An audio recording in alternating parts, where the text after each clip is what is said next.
तो चलिए दोस्तों, इंपॉर्टेंट वीडियो की आज शुरुआत करते हैं और आज हम डिस्कस करने वाले हैं बसंत माहेश्वरी किस तरीके से स्टॉक्स लेते हैं और किस तरीके से डिस्कशन करते हैं और कौन सी कंपनीज बसंत माहेश्वरी चूज़ करते हैं। तो यहाँ पर आप देख सकते हैं ये है बसंत माहेश्वरी सर का स्क्रीनर और सबसे ज़्यादा इंफेसाइज वो करते हैं रिटर्न ऑन इक्विटी पर, जो भी 20% के ऊपर होनी चाहिए। प्रॉफिट ग्रोथ जो है वो 20% के ऊपर होनी चाहिए। सेल्स ग्रोथ 15% के ऊपर होनी चाहिए। डेट टू इक्विटी मतलब ज़्यादा कर्जा ना हो कंपनी के ऊपर। डेट टू इक्विटी 1 से कम होनी चाहिए और ज़्यादा छोटी कंपनी ना हो, इसलिए मार्केट कैपिटलाइजेशन जो है वो 10,000 करोड़ से ऊपर होना चाहिए। तो बसंत माहेश्वरी जी का ये स्टॉक काफ़ी बार ये डिस्कस करते हैं जिसका नाम है ट्रेंड। तो ट्रेंड के बारे में आज हम थोड़ा सा डिटेल में डिस्कशन करेंगे। ट्रेंड करती क्या है, तो एक अपैरल कंपनी है जो रिटेलिंग का काम करती है। अपैरल सेगमेंट में फुटवेयर में है, accessories, toys, games, food, groceries और नॉन फूड प्रोडक्ट्स कंपनी बेचती है। आपने ट्रेंड के बहुत बड़े बड़े शोरूम देखे होंगे कि, लेकिन आपको पता भी होगा ट्रेंड एक टाटा ग्रुप की कंपनी है। It's a part of the Tata group. 37% Tata group की होल्डिंग है कंपनी में, मतलब टाटा सन्स प्राइवेट लिमिटेड की होल्डिंग है। और इनके 100+ ऑपरेटिंग कंपनीज टाटा ग्रुप के अंदर आती है, उसमें से ये एक है।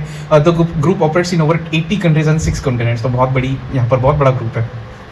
रिटेल फॉर्मेट में अगर स्टोर्स देखेंगे तो कंपनी 875+ स्टोर्स है कंपनी के पास। डिफरेंट इनके स्टोर कंसेप्ट से अगर आप देखेंगे फैशन और रिटेलिंग में, तो वेस्ट साइड जो है वो भी ट्रेंड का ही है, जिससे इनको 39% का रेवेन्यू आता है। बहुत सारे लोगों को पता नहीं होगा कि वेस्ट साइड ये जो है ये टाटा ग्रुप की ट्रेंड की ही कंपनी है। FY24 में वेस्ट साइड के 232 स्टोर्स है और 20,000 से 30,000 स्क्वायर फीट इन्होंने अक्रॉस 91 सिटीज़ में इनके स्टोर्स है। Apparel, footwear, accessories, cosmetics, perfume, सारी चीज़ें यहाँ पर देती है। ज़ूडियो से इनको 55% रेवेन्यू आता है। मतलब ज़ूडियो भी एक ट्रेंड का ब्रांड है, ये भी बहुत सारे लोगों को में भी पता नहीं होगा, बहुत सारे लोगों को पता भी होगा। कमेंट सेक्शन में बताइए। 55% रेवेन्यू आता है। FY24 में 545 स्टोर से 164 सिटीज़ में।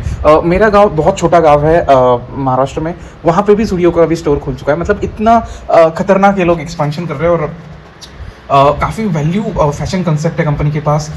मैन, वुमेन, किड्स, बच्चे सब beauty, cosmetic products, footwear products, सारे प्रोडक्ट्स ज़ूडियो के अंदर आते हैं। उत्सा करके भी एक मॉडर्न इंडियन लाइफस्टाइल वाला ब्रांड है। Ethnic apparel, beauty products, accessories सब कुछ प्रोवाइड करते हैं। 22 स्टोर से इनके अभी तक 12 सिटीज़ में।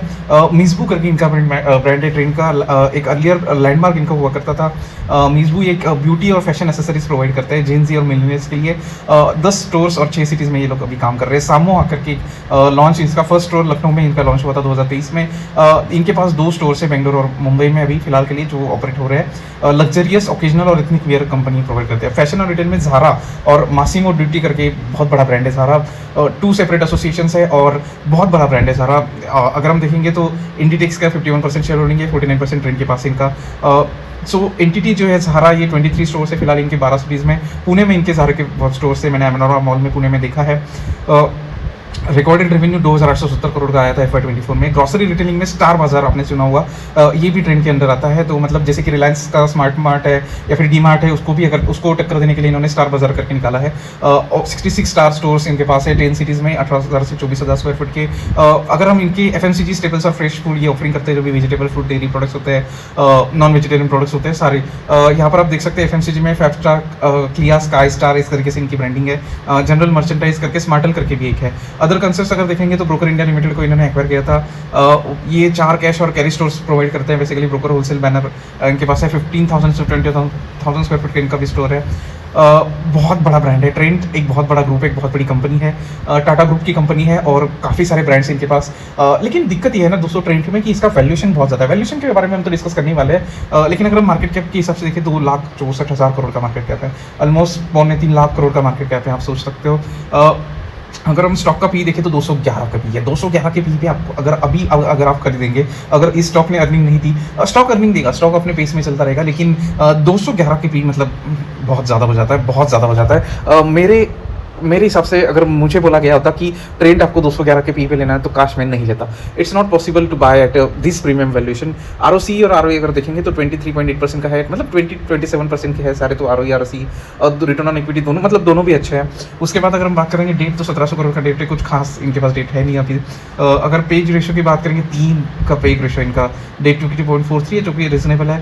प्रॉफिट ग्रोथ 180% की है। सेल्स ग्रोथ 5 साल की 36% की, ज़बरदस्त सेल्स ग्रोथ है, ज़बरदस्त प्रॉफिट ग्रोथ है। मैं खुद ज़ूडियो के स्टोर में वीकेंड पे जाता हूँ कभी कभी, बहुत ज़्यादा भीड़ रहती होती है, बहुत लोग खरीदारी करते हैं। ज़ारा के शोरूम में बहुत ज़्यादा भीड़ रहती है। मतलब जो भी लग्जरियस आइटम्स जहाँ पे भी है ना, वहाँ पे ज़्यादा भीड़ नहीं लगी। लेकिन ज़ूडियो हो गया, ये वेस्ट साइड हो गया, ये जो स्टोर्स हैं, अभी पेंटालून आदित्य बिरला का ब्रांड है, वहाँ पे भी आप देखोगे तो बहुत ज़्यादा भीड़ लगी होती है। लेकिन आदित्य बिरला फैशन का जो रिटेल का इनकी कंपनी है, उनका पी इतना नहीं है आई गेस जितना ट्रेंड का है। ट्रेंड को बहुत ज़्यादा वैल्यूएशन देके रखा है। सेल्स ग्रोथ भी इनकी 40-45% की है, तो ऑब्वियसली उतना वैल्यूएशन बनता है। कंटिन्यू स्टॉक चला देख सकते हो 5 सालों से कंटिन्यू, मतलब कहाँ से कहाँ इसका वैल्यूएशन गया है। 2020 में 600 रुपये का स्टॉक हुआ करता था, आज 8,000 रुपये का स्टॉक की प्राइस है। तो कितना गुना इसका वैल्यूएशन एक्सपांड हो गया। पी रेशो आप देख ही सकते हो कहाँ से कहाँ तक पी रेशो चला गया है। इसके जो पीयर्स है, डायरेक्ट पीयर्स हम बोल नहीं सकते क्योंकि स्टार बाजार इनका पास है, तो इनका स्टार बाजार का पीयर्स डीमार्ट है। अगर हम बात करेंगे तो इनकी सेल्स ग्रोथ की आप देख सकते हैं 492 करोड़ के जून 2021 के क्वार्टर में सेल्स थे। आज वो 4,000 करोड़ के सेल्स है, मतलब ऑलमोस्ट 10 गुना इन्होंने सेल्स कर दिए।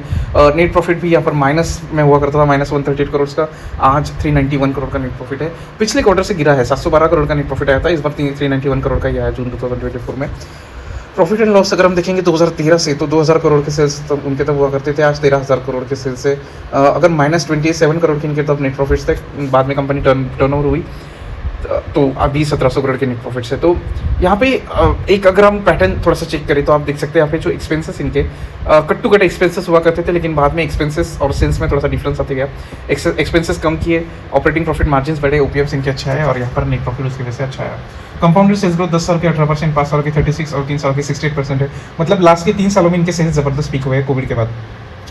कंपाउंडेड प्रॉफिट ग्रोथ की बात करें तो 10 साल के 59% है, 5 साल के 57% है, और 3 साल के 101% है। तो कंपाउंडेड प्रॉफिट ग्रोथ जबरदस्त है। स्टॉक प्राइस का CAGR भी तगड़ा है, यहाँ पर आप देख ही सकते हो। कैश फ्लोस कंपनी के पास है, लेकिन इतने कुछ खास नहीं है। शेयर होल्डिंग पैटर्न देखेंगे तो प्रोमोटर के पास 32% का शेयर होल्डिंग थी, आज इन्होंने बाय बैक किया है तो 37% की शेयर होल्डिंग। मतलब कभी भी अगर कोई भी प्रोमोटर उस कंपनी में और शेयर खरीदता है खुद ही के, मतलब बाय बैक करता है, तो इसका मतलब ये कि प्रोमोटर को विश्वास है उस कंपनी के ऊपर और बड़ा पैसा ही कंपनी ला के दे सकती है। लेकिन दिक्कत इस कंपनी में है जो कि है रिलेटेड टू वैल्यूएशन। आप देख सकते हैं FIS ने यहाँ पर खरीदा है, पहले इनका 0% मतलब 26% हुआ करता था, 27% के ऊपर है। DIS ने यहाँ पर 42% के हुआ करते थे, 13% के ऊपर है, तो DIS ने दबाकर बेचा है। और जो प्रमोटर है और FIS उन्होंने खरीदा है। कुछ पब्लिक ने भी शेयर यहाँ पर आप देख सकते हैं, पब्लिक के पास 24% हुआ करते थे, आज 21%, तो पब्लिक ने भी अभी थोड़ा सा हाथ खाली करना स्टार्ट कर दिया है। रिटेल इन्वेस्टर्स की दिक्कत ये हो जाती है कि अगर आप प्रीमियम वैल्यूएशन पे, मतलब अभी अगर स्टॉक लोगे तो शायद ये स्टॉक 2-3 साल ना चले, क्योंकि ऑलरेडी वैल्यूएशन बहुत ज़्यादा है। शायद ये स्टॉक चल भी जाए, तो मतलब दोनों तरीके से यहाँ पर चीज़ें हो सकती है। लेकिन आपको जो सही लगे आपको वही करना है। प्रीमियम वैल्यूएशन है, हाई वैल्यूएशन है, इस वैल्यूएशन पे शायद आप स्टॉक ना ले तो अच्छा रहेगा, जितना मुझे लगता है। अगर आपको लगता है तो आप ले भी सकते हो, लेकिन स्टॉक मार्केट गिरेगा, अभी थोड़ा सा और गिरेगा, थोड़ा और लो, थोड़ा और गिरेगा तो थोड़ा और लो। जैसे जैसे गिरता है स्टॉक वैसे वैसे ले, तो चलो ऊपर से 20% 30% डिस्काउंट में अगर मिलता है। अगर आपको बिजनेस पे भरोसा है, क्योंकि मुझे ट्रेंड के बिजनेस पे भरोसा है, ज़ूडियो के स्टोर्स चलेंगे, वेस्ट साइड के स्टोर्स चलेंगे, जो बड़े बड़े जो हम कह सकते हैं मेट्रो सिटीज़ है, वहाँ पे छोटी सिटीज़ आगे आके बड़ी सिटीज़ बनेंगी, तो वहाँ पे भी एक्सपेंशन होगा स्टोर्स का। ओवरऑल स्टोर्स बढ़ेंगे, ओवरऑल अर्निंग्स बढ़ेगी कंपनी की ट्रेंड की। तो आई थिंक इसकी वैल्यूएशन इसी के लिए हाई रखे इन्वेस्टर्स चल रहे हैं। उम्मीद करता हूँ दोस्तों वीडियो पसंद आएगा, वीडियो को लाइक करिए, चैनल को सब्सक्राइब करिए। बाकी मिलते हैं दोस्तों अगले वीडियो में, तब तक के लिए जय।